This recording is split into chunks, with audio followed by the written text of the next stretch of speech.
आज का topic glycolysis. इस वर्ड का मतलब ही टूटा हुआ है।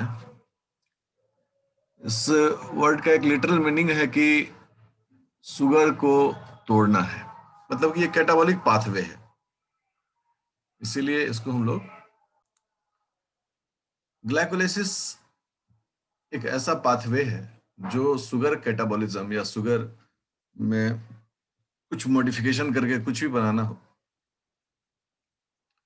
तो इस प्रोसेस को हम लोग मानते हैं कि कुछ स्टेप तक ये प्रोसेस मूव करता है। तो ग्लाइकोलाइसिस में क्या होना है ये सब हम सब वैसे भी जानते हैं कि ग्लाइकोलाइसिस में ग्लूकोज या गैलेक्टोज या फ्रुक्टोज या मैनोज कुछ भी ये है, ये टूटता है और टूटकर दो हिस्से में बंट जाता है, जिसे हम लोग कहते हैं पायरुवेट मॉलिक्यूल्स। अपना तो बेसिक जो है वो तो सबको क्लियर है कि इसमें होता क्या है। इसमें जो ग्लूकोज मॉलिक्यूल है वो ग्लूकोज मॉलिक्यूल टूटकर दो हिस्से में बंट जाता है और उसका नाम है पायरुवेट। ठीक है ना, पायरुवेट यहाँ पर भी और एक मॉलिक्यूल पायरुवेट यहाँ पर। अगर पायरुवेट की बात करें तो पायरुवेट का स्ट्रक्चर जो है वो कुछ इस प्रकार से होता है। अगर सिर्फ पायरुविक एसिड लिख कर चलते हैं, ठीक है ना, अगर पायरुविक एसिड लिख कर चलें तो उसका स्ट्रक्चर इस प्रकार से होता है। ये अल्फा कीटो एसिड है। तो इसमें कितना कार्बन है? कार्बन है इसमें 3। ऑक्सीजन है इसमें 3, लेकिन हाइड्रोजन है इसमें 4। जबकि ग्लूकोज में कार्बन 6, हाइड्रोजन 12 और ऑक्सीजन भी 6। इसका मतलब है कि दो हाइड्रोजन एक मॉलिक्यूल से बाहर निकला है। तो अगर एक मॉलिक्यूल से दो हाइड्रोजन निकला है तो दूसरे मॉलिक्यूल से भी दो हाइड्रोजन निकलेगा। इसका मतलब क्या है कि इस पूरे प्रोसेस में 4 मॉलिक्यूल जो है हाइड्रोजन वो बाहर निकल जाता है। और ये 4 हाइड्रोजन निकलने के कारण हम इस प्रोसेस को बोलते हैं ऑक्सीडेशन। इसमें हम लोग लिखते हैं इसको कैसे कि oxidation of a molecule of hexose into two molecules of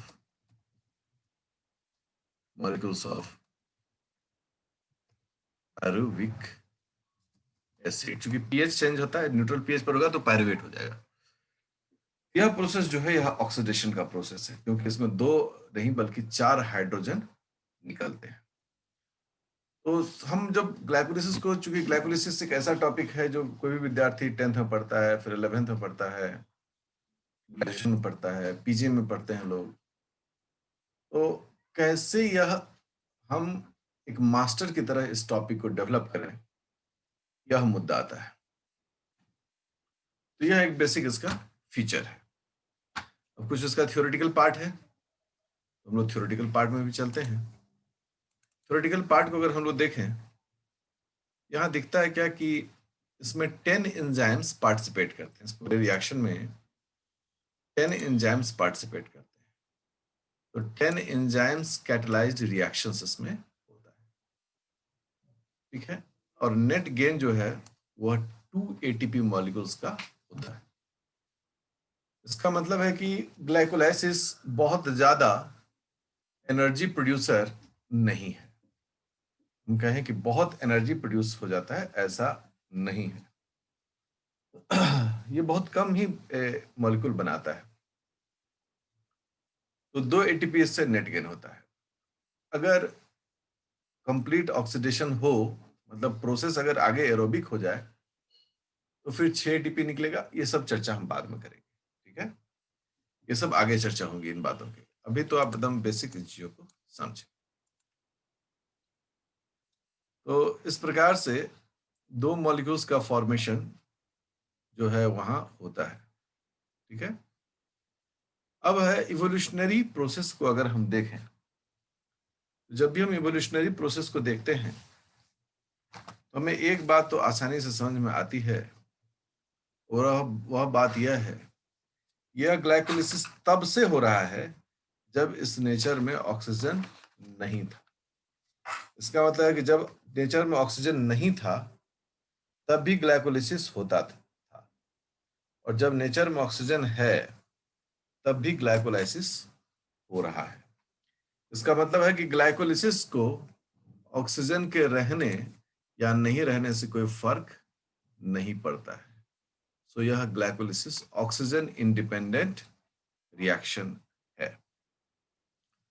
अगर फेट की बात करें तो स्पष्ट है कि ग्लाइकोलिसिस से एरोबिक रिस्पिरेशन भी आगे मूव करता है और एनारोबिक रिस्पिरेशन भी मूव करता है। एनारोबिक रिस्पिरेशन मतलब फर्मेंटेशन। तो स्पष्ट है कि ग्लाइकोलिसिस में का होना, क्योंकि ऑक्सीजन पर डिपेंड नहीं करता है, तो दो मॉलिक्यूल पायरुवेट तक बनना यह एक सामान्य प्रक्रिया है। दो मॉलिक्यूल पायरुवेट बनता है, लेकिन इस दो मॉलिक्यूल पायरुवेट के बाद इससे एरोबिक प्रोसेस होगा या एनारोबिक प्रोसेस होगा, वह डिपेंड करता है सेल में ऑक्सीजन की अवेलेबिलिटी पर। अगर सेल में ऑक्सीजन प्रेजेंट है तो फिर वह ऑक्सीडेटिव डीकार्बोक्सिलेशन प्रोसेस में इंटर करके एसिटाइल को एंजाइम ए बनाता है और फिर क्रेब्स साइकिल प्रारंभ कर देता है। मतलब कि ये एरोबिक पाथवे हो गया इसका। किंतु अगर ऑक्सीजन नहीं है या ऑक्सीजन की मात्रा जो है वो बहुत ही कम है, दोनों कंडीशन है, या तो ऑक्सीजन नहीं है या फिर ऑक्सीजन की मात्रा बहुत कम हो। अगर प्लांट्स में और कुछ बैक्टीरिया में अगर ऐसा होता है तो इथेनॉल फर्मेंटेशन वहां होता है। जबकि अगर वही एनिमल और कुछ लैक्टोबैसिलस हैं उनमें अगर हो तो फिर उसे हम लोग लैक्टेट फर्मेंटेशन कहते हैं। यह इस का एक समुच्चय भाव है। अगर एनारोबिक रिस्पिरेशन होता है तो कार्बन पूरी तरह से टूटकर अलग नहीं होता है। होता क्या है कि कार्बन कार्बन के बीच का जो बॉन्ड है उसको हमको तोड़ना है और नेचर को कार्बन डाइऑक्साइड वापस करना है। तो इसमें तो होता नहीं है, इसमें तो यहाँ पर इथेनॉल है या यहाँ पर लैक्टेट है। अतः जो एनारोबिक रिस्पिरेशन है उसमें कंप्लीट ऑक्सीडेशन पूरी तरह से होता नहीं है। फिर आगे इस लैक्टेट या इस इथेनॉल का यूटिलाइजेशन करके एनर्जी लेना पड़ता है। अब आगे जब हम बढ़ें तो चूंकि यह उस वक्त की घटना है, एक बैक्टीरिया में भी हो रहा है, एक एनिमल सेल में भी हो रहा है, प्लांट सेल में भी हो रहा है, तो कोई संदेह नहीं है कि यह साइटोप्लाज्म में ही होगा, क्योंकि बैक्टीरिया में तो कंपार्टमेंटलाइजेशन होता ही नहीं है। तो इसीलिए जो ग्लाइकोलिसिस का साइट है वो साइटोप्लाज्म, या कभी रटने की जरूरत नहीं होती है, क्योंकि ग्लाइकोलिसिस बैक्टीरिया में भी होता है और यूकैरियोटिक सेल्स में भी होता है, तो साइटोप्लाज्म में ही होगा। कोई भी इसमें कंपार्टमेंट अलग से नहीं होता है। तो यह जो है, अब इस पाथवे को तीन वैज्ञानिकों ने बताया था। आप सब लोग इसे पहले पढ़े हैं, नई बात मैं नहीं बता रहा हूं। उनके नाम से भी ये पाथवे जाना जाता है, इम्पडेन मेयरहोफ एंड पारनास पाथवे, ईएमपी पाथवे से हम लोग कहते हैं। तो थ्योरेटिकल एस्पेक्ट की ओर हम लोग अभी हैं। अब ये पूरा प्रोसेस जो है उसका एक फ्लो चार्ट बना हुआ है।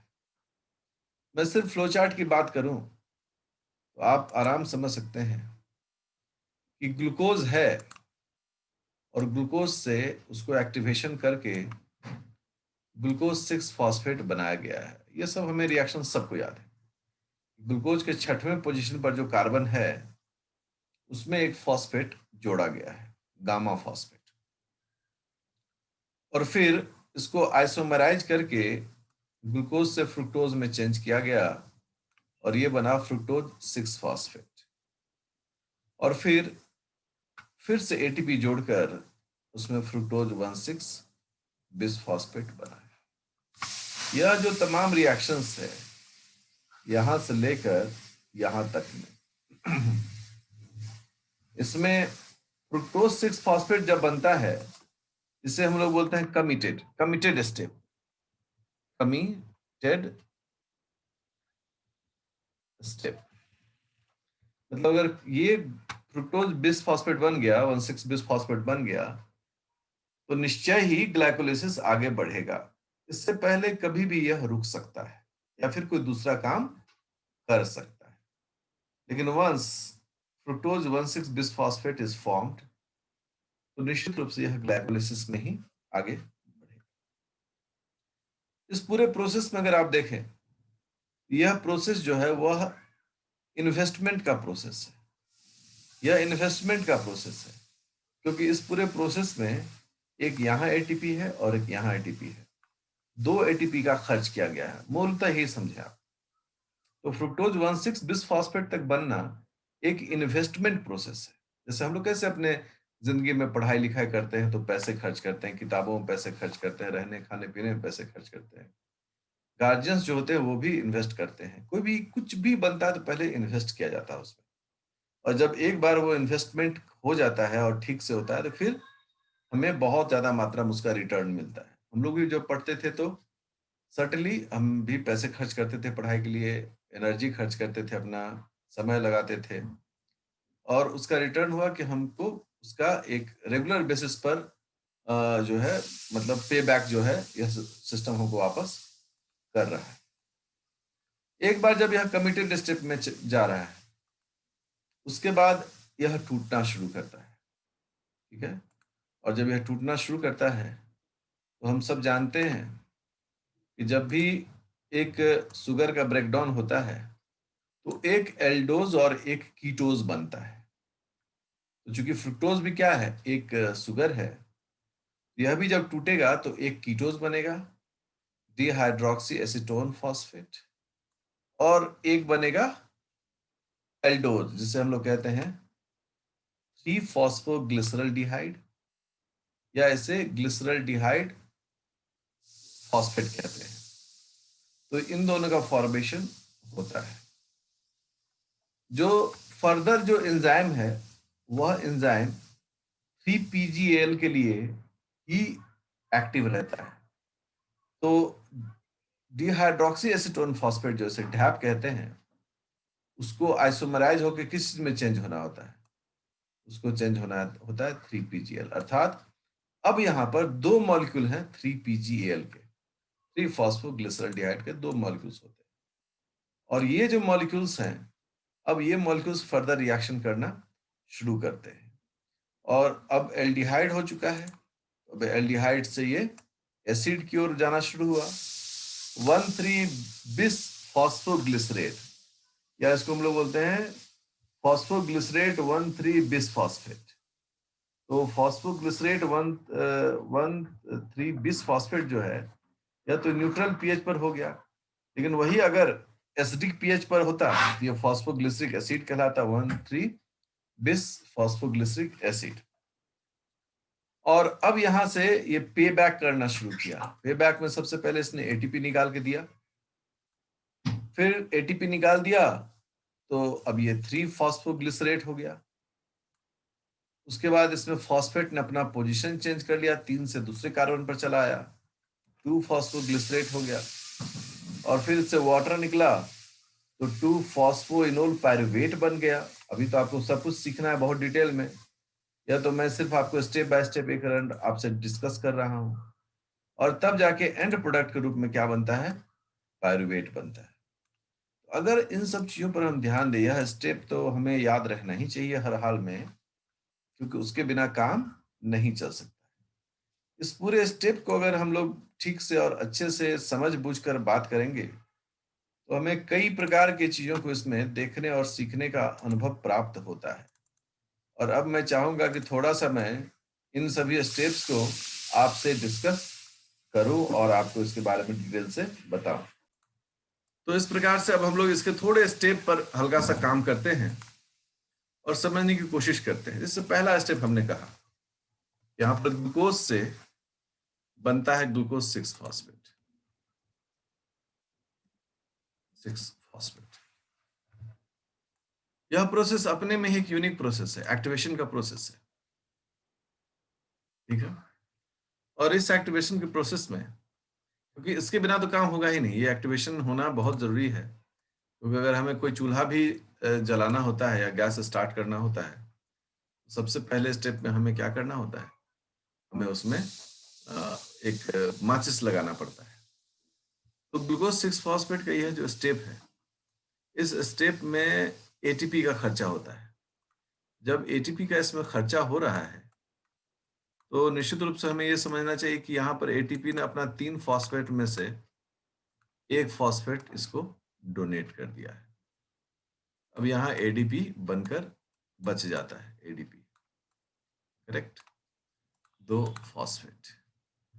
अब ये एक जो फॉस्फेट है, ये जो फॉस्फेट है वो कौन सा फॉस्फेट है? ये गामा फॉस्फेट है। ये कौन सा फॉस्फेट है होता है? गामा फॉस्फेट होता है। और ये एटीपी जो है वह मैग्नीशियम आयन के साथ जुड़ा रहता है। तो को फैक्टर भी समझिए कि मैग्नीशियम आयन यहाँ पर को फैक्टर है। और एंजाइम का नाम होता है hexokinase. We all know it, enzyme is called hexokinase. यह एक ओवरऑल इस प्रोसेस का अप्रोच होता है। फिर जब नेक्स्ट स्टेप की ओर हम लोग बढ़ते हैं, तो नेक्स्ट स्टेप जो है एक रिवर्सिबल स्टेप है, और इसमें बनता है फ्रुक्टोज 6 फॉस्फेट। अगर फ्रुक्टोज 6 फॉस्फेट की बात करें, तो ग्लूकोज और फ्रुक्टोज जो हैं वह एक दूसरे के फंक्शनल आइसोमर है, ठीक है। मैं यहाँ पर थोड़ा रिएक्शन लिखते हैं। यहाँ पर क्या रिएक्शन हुआ? यहाँ पर है रिएक्शन फॉस्फोराइल ट्रांसफर। यहाँ जो आइसोमराइजेशन हुआ, तो एंजाइम का नाम क्या हो गया? ग्लूकोज 6 फॉस्फेट आइसोमरेज, यही एंजाइम का नाम होता है। या फिर इसको हम लिख सकते हैं 6 फॉस्फो ग्लूको आइसोमरेज। आइसोमरेज, यह फॉस्फो ग्लूको आइसोमरेज है जो मैग्नीशियम आयन डिपेंडेंट होता है, ठीक है। यह आइसोमराइजेशन को कंडक्ट करता है। ये जो एल्डोज है, यह क्या है? एल्डोज, उसको बदल देता है यह किसमें? कीटोज में। इन सब का डिस्क्रिप्शन बहुत ज्यादा अच्छे से किया जाएगा आगे। अभी तो मैं चाहता हूं कि स्टेप्स आप लोग खूब पहले बारीकी से अगर ग्लाइकोलिसिस को अच्छे से गहना है, महना है, तो ये बहुत जरूरी है कि ये सारे स्टेप्स, इसके केमिकल जो स्ट्रक्चर होते हैं वो दिमाग में हमेशा रहे, तभी हम आसानी से बातें कर सकते हैं। नहीं तो अगर ये स्टेप ही याद नहीं है तो फिर आगे क्या होगा? कुछ नहीं हो सकता है। इसके बाद फिर से इन्वेस्टमेंट होता है, और फिर से यहाँ पर एटीपी का इन्वेस्टमेंट होता है। और ये जो एटीपी है, एटीपी, मैग्नीशियम आयन, इनका इन्वेस्टमेंट होता है, और फिर एडीपी और मैग्नीशियम आयन अलग हो जाता है, फिर हो जाता है। तो फिर यहाँ पर सेम उसी प्रकार की जो है प्रक्रिया हुई। फ्रुक्टोज में जो है एक और फॉस्फेट जुड़ गया, तो रिजल्ट हुआ कि जो प्रोडक्ट मिला उसका नाम है फ्रुक्टोज 1,6 बिस फॉस्फेट, ठीक है। यह जो है हमें एक प्रोडक्ट के रूप में मिला। यहां पर भी चूंकि फॉस्फोराइल ट्रांसफर हुआ है, तो एंजाइम का नाम काइनेज ही होगा। लेकिन चूंकि सबस्ट्रेट फ्रुक्टोज 6 फॉस्फेट है, इसको हम लोग कहते हैं फॉस्फो फ्रुक्टो काइनेज, ठीक है। इसका नाम होता है फॉस्फोफ्रुक्टोकाइनेज। जहां पर ऊपर आइसोमेरेज जो था वो कर रहा था क्या? Functional isomerization, functional isomerization. यह जो काइनेज है फॉस्फोफ्रुक्टोकाइनेज, यह क्या कर रहा है? यह कह रहा है फॉस्फोराइल फॉस्फोराइल ट्रांसफर। तो हम एक प्रकार से अगर देखें कि ये हमारा इन्वेस्टमेंट प्रोसेस है। इस प्रोसेस में 3 स्टेप हुआ है, और 3 स्टेप में 2 स्टेप में हमको एनर्जी खर्च करना पड़ा है। एक स्टेप सिर्फ अपने आप को बदला है, आइसोमराइजेशन किया है। यह तीनों स्टेप को हम लोग हमेशा ही कहते हैं कि ये इन्वेस्टमेंट हम यहाँ कर रहे हैं, यहाँ पर एक्टिवेशन ऑफ ग्लूकोज कर रहे हैं, और ये 3 स्टेप हमारा एक खंड हुआ। अब अगला खंड क्या है कि फ्रुक्टोज 1,6 बिस्फॉस्फेट टूटेगा। तो जब यह टूटेगा तो कैसे टूटेगा? 2 हिस्सों में टूटेगा। अब समझिए कि ये एक हिस्सा ऐसे हुआ और एक हिस्सा ऐसे। जो हमारा कंपाउंड है वही कंपाउंड है, ये फ्रुक्टोज 1,6 यही आगे बढ़ा दिया हमारा। तो ये जब टूटा तो एक बना क्या? एक बना कीटोज और दूसरा बना एल्डोज। ठीक है, दूसरा बना एल्डोज। यही होता ही है, कोई भी शुगर तोड़ते हैं, अगर ग्लूकोज को भी तोड़ेंगे तो एक फ्रुक्टोज और एक कीटोज में ही टूटता है, आयोज जो है उसका वही रहेगा। अब इसका नाम क्या पड़ गया? तो इसका नाम पड़ गया dihydroxy acetone phosphate. Name of the structure is dihydroxy acetone phosphate, DAP. और इसका जो नाम पड़ गया, इसका नाम पड़ा 3 फॉस्फोग्लिसरल डिहाइड, PGAL। और लोग इसको दूसरे वर्ड में कहते हैं और इसको बोलते हैं 3 ग्लिसरल डिहाइड फॉस्फेट, गैप। एक ही चीज है, सिर्फ बोलने का अंदाज अलग है, अदरवाइज ये है दोनों एक ही चीज है। तो अब ये जो 2 हिस्से में बटा, ऑब्वियसली यहां तो टूटा है, ये यह टूटना जो है वह एल्डोल रिएक्शन होता है, उससे माना जाता है। तो एंजाइम का नाम पड़ा फॉस्फोफ्रुक्टो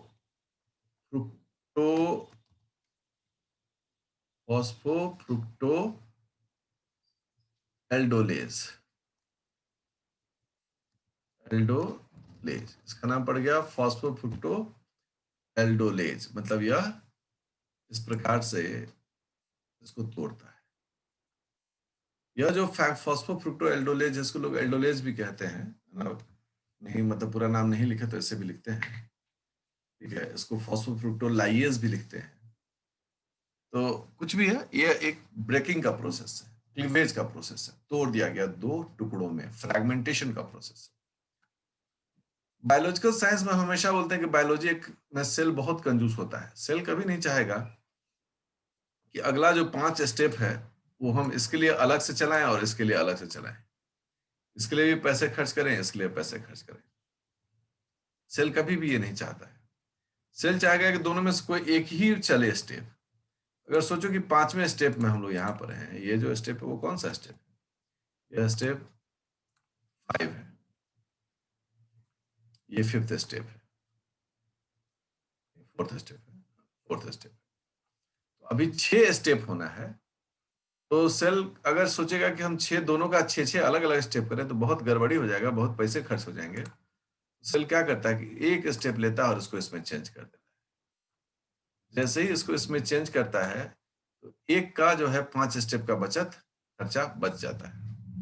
अब यहाँ पर क्या है कि दोनों तो ट्रायोज है और कीटोज से एल्डोज में चेंज हुआ, तो जो एंजाइम का नाम होता है वो होता है ट्रायोज आइसोमरेज।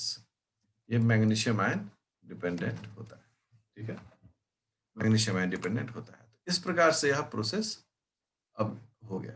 अब आप समझें कि यह प्रोसेस जो है अब पे बैक करने का टाइम आ गया। हमने इन्वेस्ट कर दिया है ना, अब हमारा जॉब करने का समय आ गया, या हम अपने सोसाइटी को जिस तरह से भी पे बैक करना चाह रहे हैं वो हो रहा है। तो जब वह हो रहा है तो एल्डिहाइड जो बना हुआ है उस एल्डिहाइड से अब क्या बनेगा? एसिड बनेगा। ठीक है, तो इसका नाम पड़ा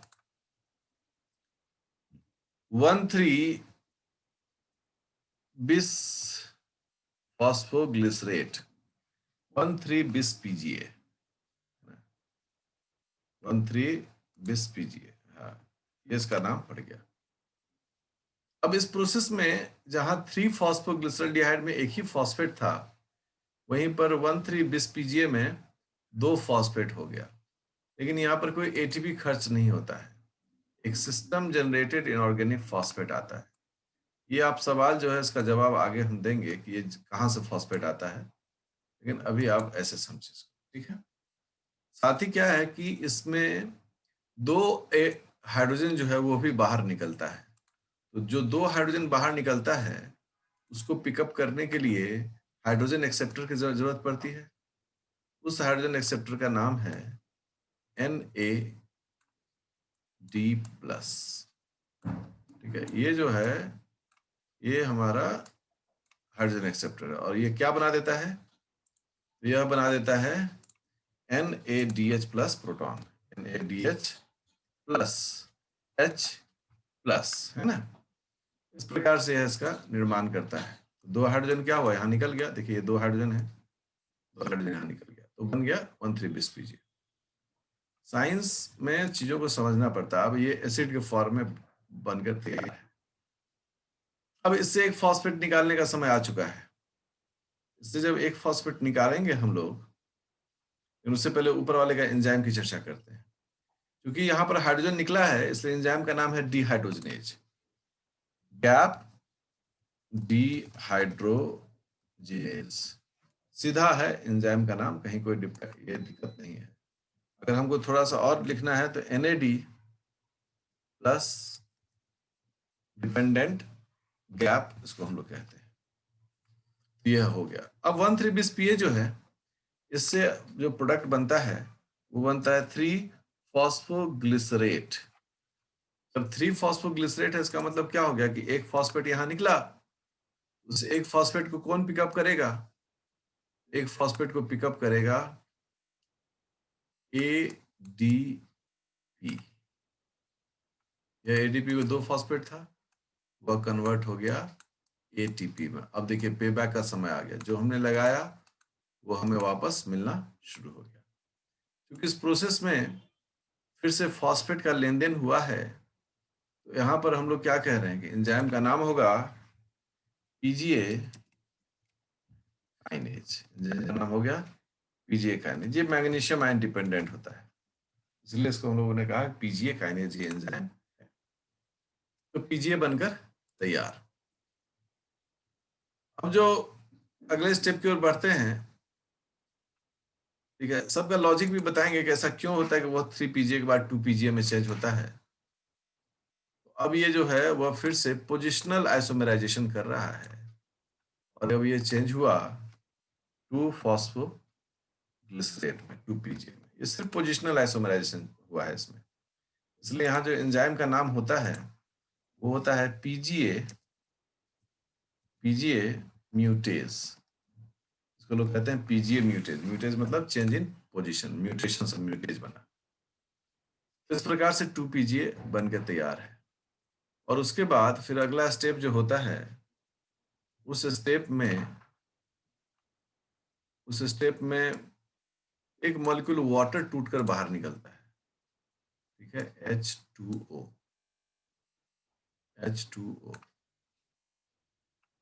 और यह जो है इनोल में कन्वर्ट होता है, उसका नाम होता है 2-फॉस्फोइनोल पायरुवेट, 2PEP, ठीक है। और फाइनल स्टेज जो होता है उसमें फिर से ये जो एक ATP लिया था वो ATP इसको लौटाने का टाइम आ गया है, तो अंत में बन जाता है यह पायरुवेट। लेकिन उससे पहले हम लोग देखें कि यह जो इनोल बना फॉस्फोइनोल पायरुवेट, तो एंजाइम का नाम हो गया PGA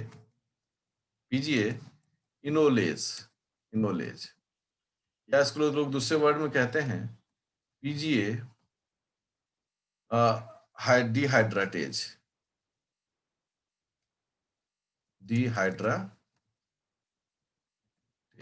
मतलब यहाँ से डिहाइड्रेट मतलब पानी बाहर निकला है। 2 PEP फॉस्फोइनोल पायरुवेट से पायरुवेट बना। इस दरमियान में पुनः ADP से ATP बन गया, क्योंकि जो फॉस्फेट निकला उसको ATP ने पिकअप कर लिया। 2 ATP लगाए थे, 2 ATP हमने वापस सिस्टम को कर दिया, क्योंकि हमें जो जो बैलेंस शीट है उसको बना के रखना है। और एंजाइम का नाम तो बड़ा ही आसान है, एंड प्रोडक्ट का नाम पड़ा, एंड प्रोडक्ट का नाम पड़ा तो पड़ा पायरुवेट किनेज। ठीक है, यह भी क्या है, मैग्नीशियम आयन डिपेंडेंट है। और भी होता है, मैग्नीशियम होता है, यहाँ पर पोटेशियम होता है। बेसिकली पोटेशियम ज्यादा यहाँ इफेक्टिव होता है मैग्नीशियम, तो मैं पोटेशियम आयन ही लेके चलता हूँ, पोटेशियम आयन डिपेंडेंट होता है।